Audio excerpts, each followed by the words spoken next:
This is Optimal Living Daily, episode 1259, How to Turn Around a Bad Day, a step-by-step guide by Jennifer of simplyfiercely.com.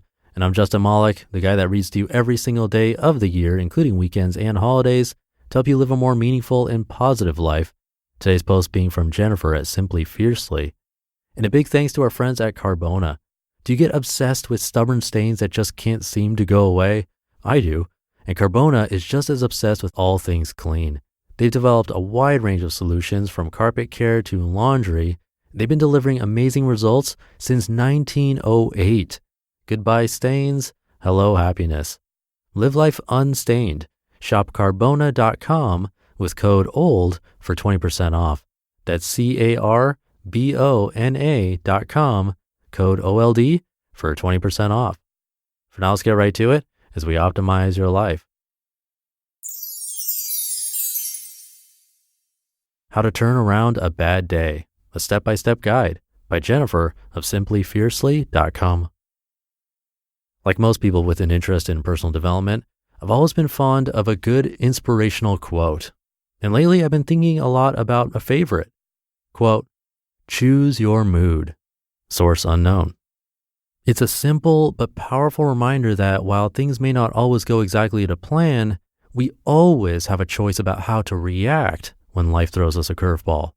This is so relevant for me right now because with a 4-month-old, a lot doesn't go according to plan, and I'd be lying if I didn't admit it's often frustrating. Of course, I can't put all the blame on my little munchkin. I was having bad days long before she arrived. Kids or no kids, challenging days are inevitable, but how we react is up to us. We can choose to give in to the negative voices in our heads, or we can take steps to turn things around. For what it's worth, I've been working hard to choose the second option more often than the first. Some days it takes me longer than others, and some days it just doesn't happen, but mostly I'm finding I really can choose my mood when I put my mind to it. Step by step, here's what works for me.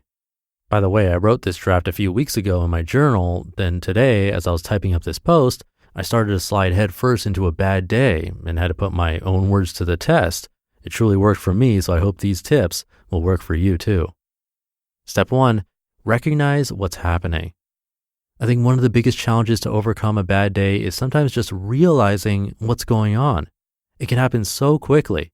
1 minute you're okay, then something doesn't work out quite as planned, and next thing you know, your mood is snowballing downhill.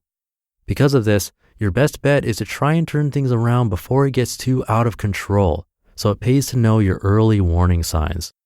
Everyone's different, but here are a few things I know I do when I'm on the fast track to a bad day. I think negative or defeatist thoughts like, I can't do this, or I give up. I become short-tempered and get snappy with my loved ones. I look for quick fixes to boost my mood, like unhealthy snacks or mindless shopping. Step 2, press pause. Once you realize what's happening, the next step is to press pause. You need to get out of your own head and, if possible, out of your current environment. Go outside, escape to the bathroom, or if you're really stuck, just close your eyes for a few minutes. Take a few deep breaths and try to forget about everything but the present moment. Don't think about what's gone wrong. Don't think about what you have left to do. Don't even think about trying to turn around your mood. Just breathe until your mind starts to quiet. Step 3, make the choice. While of course there are unfortunately some truly bad days in all of our lives, the good news is most of the time having a bad day is more of an attitude choice than the result of our circumstances. The bad news, however, is that changing your attitude can be much harder than you might initially think, or at least I've always found this to be the case. It requires letting go of whatever it is that triggered you in the first place, hurt, anger, or disappointment, and making an active commitment to move forward. I'll be the first to admit that I'm not always ready. On really rough days, it just feels easier to dwell in my own misery than to do the hard work and turn things around. It's not something I'm proud of, but I'm not beating myself up about it either, and neither should you. If this is where you are right now, it's okay to write off the rest of the day and start again tomorrow. But if that's not what you want, if you want to turn around your bad day, then you need to commit to your choice. There's no doing this halfway, except that whatever has happened is in the past. Draw your line in the sand and get ready for a fresh start. Step 4, reset. How this next step plays out will vary a lot from person to person, but the idea is the same for everyone. Once you decide you're ready for a fresh start, I suggest doing a short reset ritual to signal to your body and mind that you're starting over. If you're short on time, it could be something as simple as applying a fresh coat of lipstick or making a hot cup of coffee. If you've got more time, or if you're having an especially bad day, you might want to take a shower or go for a run. It's completely up to you what you do, but once you find what works for you, I suggest sticking to it and making it a habit every time you find yourself in this situation. In step 5, move forward. Now that you've let go of the negativity and reset your mind, the final step is to make the most of your fresh start. Make a conscious effort to move forward and make today a good day by doing something that feels good. Again, there are endless possibilities and you need to decide what works best for you. In fact, it's not a bad idea to put some thought into this before you're having a bad day. To inspire you, here are a few things that work for me. Check something off your to-do list. The sense of accomplishment always lifts my spirit. Get moving, like to go for a walk or do yoga. Catch up with a friend or loved one. Cuddles always work for me. Or plan an adventure. Bonus tip, be kind to yourself. On a final note, I've noticed that a lot of my bad days are caused because I'm too hard on myself, usually a mix of unrealistic expectations and perfectionism.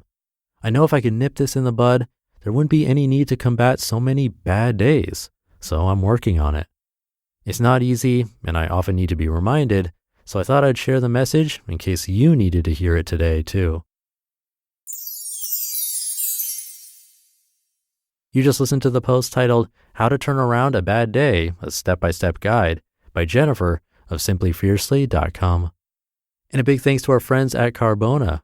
Are you tired of stubborn stains and horrible messes in your home like I was? Carbona's first product, a cleaning fluid, was launched in 1908 to great success. Since then, they have turned their decades of cleaning expertise into a range of products that get the job done easily and quickly. I actually had 7 animals in my house at one point, so I was extra excited to hear about their pet stain and odor remover. It comes with active foam technology to actively remove stains with a bubbling action that leaves carpets fresh and clean. The bristles deep clean carpet fibers and neutralize odors. Is truly a pet owner's other best friend. But beyond pet stain removers, Carbona has highly efficient products for your laundry, carpets, and washing machine. Live life unstained. Shop Carbona.com with code OLD for 20% off.